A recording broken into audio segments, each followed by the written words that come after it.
माननीय सदस्यहरू, सम्मानीय राष्ट्रपतिको सम्बोधनमा उल्लेखित आर्थिक वर्ष 2082-83 को लागि नेपाल सरकारको वार्षिक नीति तथा कार्यक्रममाथिको छलफलमा माननीय सदस्यहरूले बोल्ने क्रम आगामी बैठकमा जारी रहनेछ। माननीय सदस्यहरू, माननीय गृहमन्त्री रमेश लेखकले सभाको आकस्मिक, शून्य र विशेष समयमा उठेका विषयहरूका सम्बन्धमा बोल्नको लागि समय माग गर्नुभएको छ। म उहाँलाई समय दिन्छु।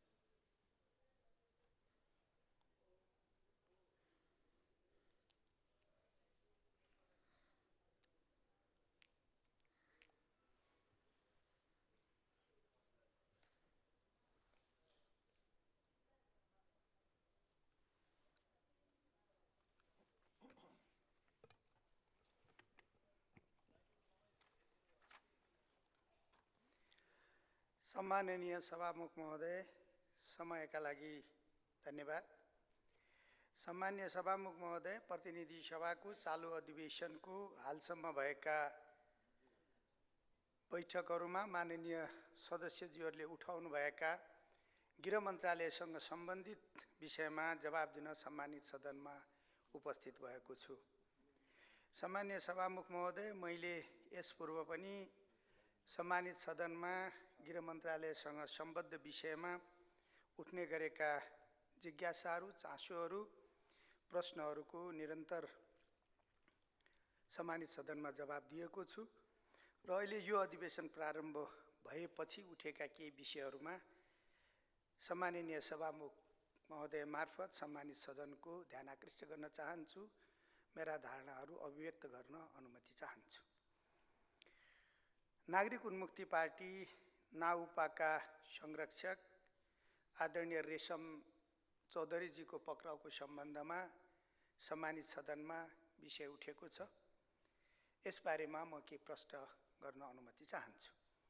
मिति 2082 साल वैशाख 17 गतेका दिन सम्मानित सर्वोच्च अदालतमा कार्यरत एकजना अधिकृतले सामान्य समझ र विवेक बाहिर गएर अनधिकृत पत्र व्यवहारका कारण नागरिक उन्मुक्ति पार्टीका संरक्षक आदरणीय रेशम चौधरी पक्राउ पर्नु भएको घटनाका प्रति म दुःख व्यक्त गर्दछु।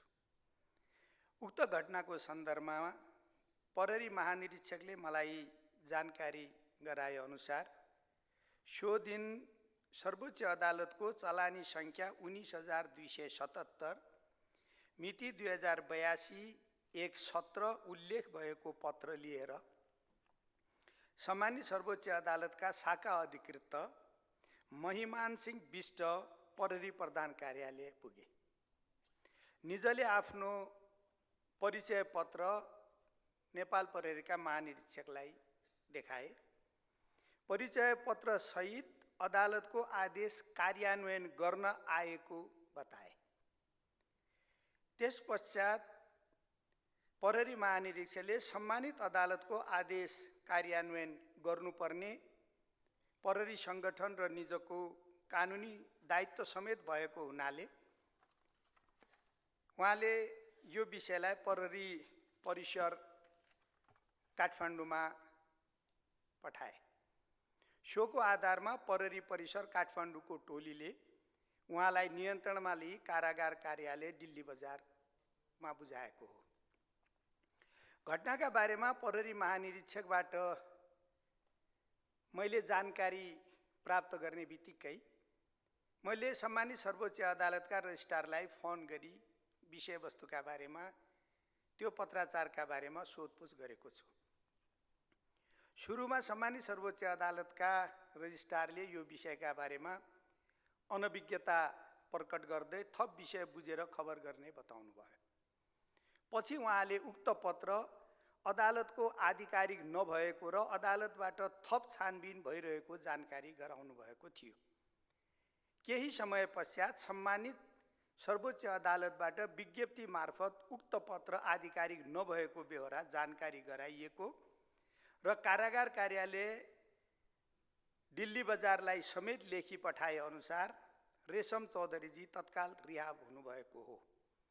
अनधिकृत रूपमा पत्र लेख्ने, सर्वोच्च अदालतका शाखा अधिकृत महिमान सिंह बिष्टलाई जिल्ला प्रहरी परिसर काठमाडौँले तत्काल पक्राउ गरी झुट्टा जानकारी दिन नहुने, आदेशको अवज्ञा गर्न नहुने र कृत्य गर्न नहुने समेतका मुद्दा शीर्षकहरूमा सम्मानित अदालतबाट म्याद लिई अनुसन्धान भइरहेको छ।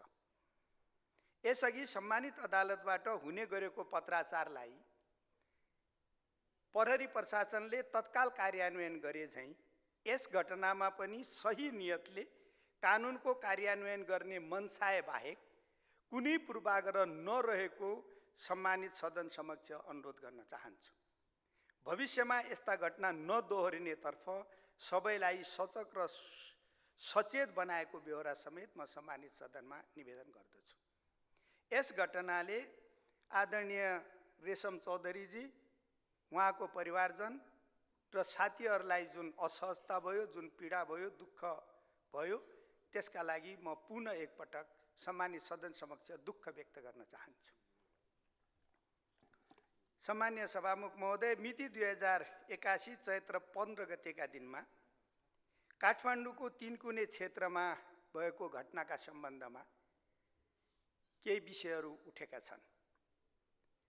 मिति 2081 चैत्र 15 गतेका दिन काठमाडौँको तीनकुने क्षेत्रमा पूर्व राजाका समर्थकहरूबाट आयोजना गरिएको प्रदर्शनका क्रममा भएको विध्वंसात्मक घटनालाई सरकारले अत्यन्त गम्भीरतापूर्वक लिएको छ। यस विषयमा मैले तत्काल सम्मानित सदनमा विषयवस्तु प्रस्तुत गर्ने समय नरहेको, सम्मानित सदन अधिवेशनको अन्त्यतर्फ रहेको हुनाले प्रतिनिधि सभाका सम्मानित र सम्बन्धित समितिहरूमा मैले सरकारको धारणा, गृह मन्त्रालयको धारणा, मेरो धारणा राखिसकेको बेहोरा म सम्माननीय सभामुख मार्फत सम्मानित सदनमा अनुरोध गर्न चाहन्छु। यस घटनाका सम्बन्धमा अधिकार प्राप्त निकायबाट अनुसन्धान भइरहेको, घटनामा संलग्नहरूलाई नियन्त्रणमा लिई बिना कुनै पूर्वाग्रह आवश्यक अनुसन्धान र अभियोजनको कार्य भइरहेको बेहोरा समेत अनुरोध गर्न चाहन्छु। यो घटना विध्वंसात्मक थियो, संविधान विरोधी थियो, अहिलेको व्यवस्थाका विरुद्धमा थियो भन्ने विषय मैले पहिले नै निवेदन गरिसकेको बेहोरा अनुरोध गर्न चाहन्छु।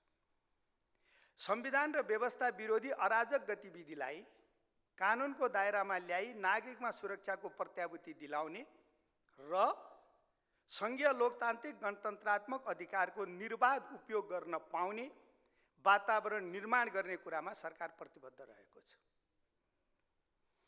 सम्मान्य सभामुख महोदय, वर्तमान संविधान र संविधानबाट निश्चित गरिएका संविधान प्रदत्त नेपाली जनताले, हाम्रा पूर्वजले धेरै ठुलो त्याग, तपस्या र बलिदानबाट प्राप्त गरेको र अहिलेको पुस्ताले आफ्नो अभूतपूर्व लगानी गरेर प्राप्त गरेको यो संविधान र यो संविधानले प्रदान गरेको, निश्चित गरिएको संघीय लोकतान्त्रिक गणतन्त्रात्मक शासन व्यवस्थाका विरुद्धमा कुनै पनि खालको गतिविधि नगर्न म अनुरोध गर्न चाहन्छु।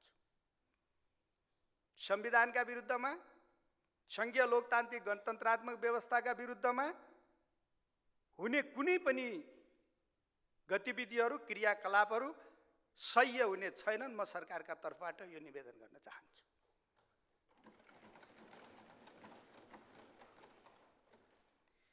विपद व्यवस्थापनका विषयमा सम्मान्य सभामुख महोदय के विषयहरू उठेका छन्, म त्यसतर्फ सम्मानित सदनको ध्यान आकर्षित गर्न चाहन्छु।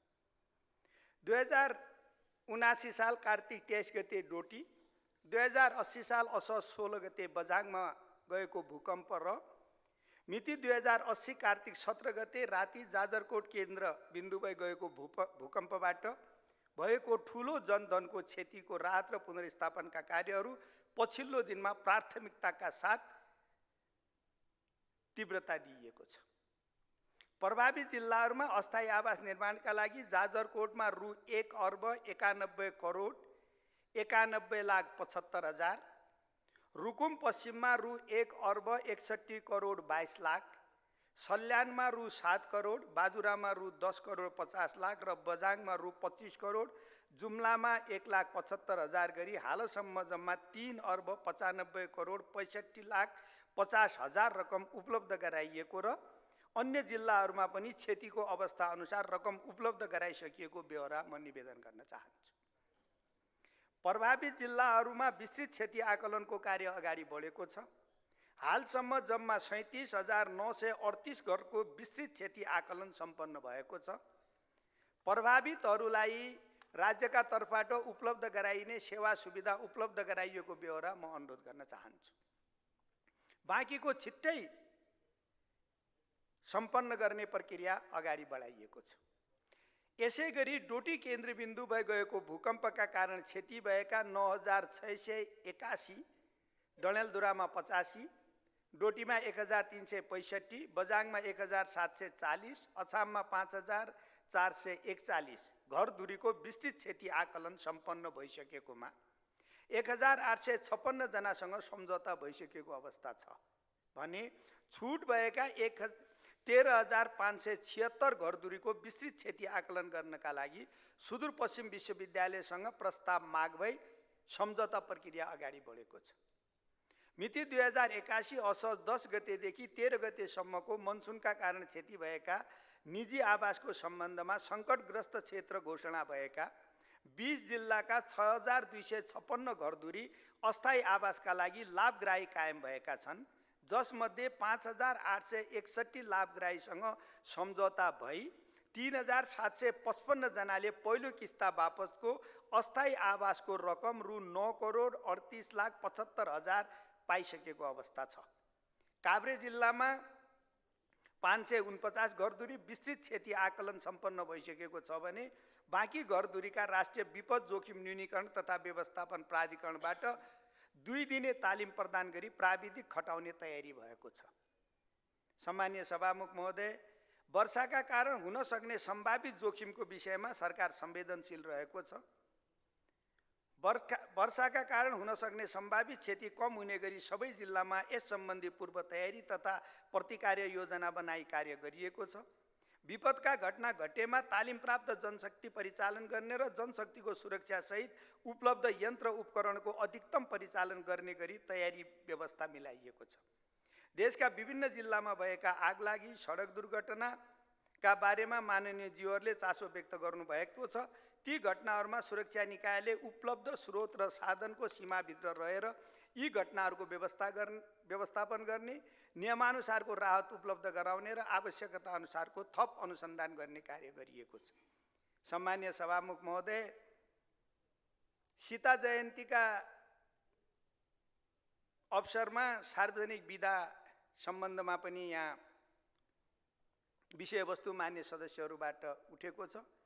हामी सबैले आदर गर्ने जगतजननी सीताको जन्म जयन्ती अत्यन्त महत्त्वपूर्ण पर्व हो। नेपाल सरकारले सबै जात जाति, धर्म, संस्कृति र परम्परालाई सम्मान र सम्वर्धन गरिरहेको छ। आगामी दिनमा सार्वजनिक विदाको पुनरावलोकन गरी वस्तुनिष्ठ बनाउँदा माननीयजीहरूले उठाउनु भएको विषयलाई सरकारले गम्भीरतापूर्वक लिनेछ भन्ने म अनुरोध गर्न चाहन्छु। चितवनको बजार अनुगमनका सम्बन्धमा माननीय सदस्यज्यूहरूबाट केही विषय उठेको छ। जिल्ला प्रशासन कार्यालयबाट बजार अनुगमनमा अन्य सरोकारवाला निकायसहित संयुक्त टोली खटिने र सो टोलीको प्रतिवेदनका आधारमा थप कागजात माग गर्नुपर्ने आवश्यकता देखिएकोमा मात्र सम्बन्धितलाई कार्यालयमा बोलाइने ब्यौरा अनुरोध गर्दछु। कुनै मौखिक वा लिखित गुनासाहरू आएमा कार्यालयबाट सम्पर्क गरी सम्बन्धित पक्षलाई बुझ्ने कार्य हुने गरेको भए तापनि अन्य गलत कार्य भएको प्रारम्भिक जाँचबुझबाट पाइएको छैन। कुनै गलत कार्य भएको पाइएमा यस्ता कार्यहरूको संरक्षण नहुने र गलत गर्नेलाई कारवाही गरिने प्रतिबद्धता समेत म सम्मानित सदनमा व्यक्त गर्न चाहन्छु। सम्माननीय सभामुख महोदय, विवाहको उमेरका सम्बन्धमा मान्य सदस्यहरूबाट केही विषयहरू उठेका छन्। विवाहको उमेरका सम्बन्धमा बहसहरू भएका छन्। यो विषय अत्यन्त गम्भीरताका साथ सोच्न आवश्यक छ। सरकार विभिन्न कोणबाट उठेको आवाजबारे छलफल गर्न तयार छ। सम्माननीय सभामुख महोदय, नागरिकता समस्याको सम्बन्धमा विषयहरू उठेका छन्। नागरिकता समस्या समाधान गर्न गर्न नागरिकता पाउनुपर्ने व्यक्ति नछुटुन् र नपाउनुपर्ने व्यक्तिले नपाउन् भन्ने मनसायका साथ नागरिकता ऐन दोस्रो संशोधन विधेयक सम्मानित सदनमा पेश भएको छ। यसमा सघन छलफल गरेर यो विधेयकलाई चाँडो पारित गरिदिन पनि म सम्मानित सदनमा सादर आग्रह गर्न चाहन्छु।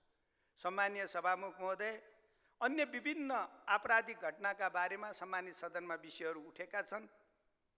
विभिन्न आपराधिक विषयहरूका बारेमा विषयहरू उठेका छन्। विशेष गरी महिला दलित समुदायप्रति हुन सक्ने विभेदका विषयहरू मान्य सदस्यले उठाउनु भएको छ।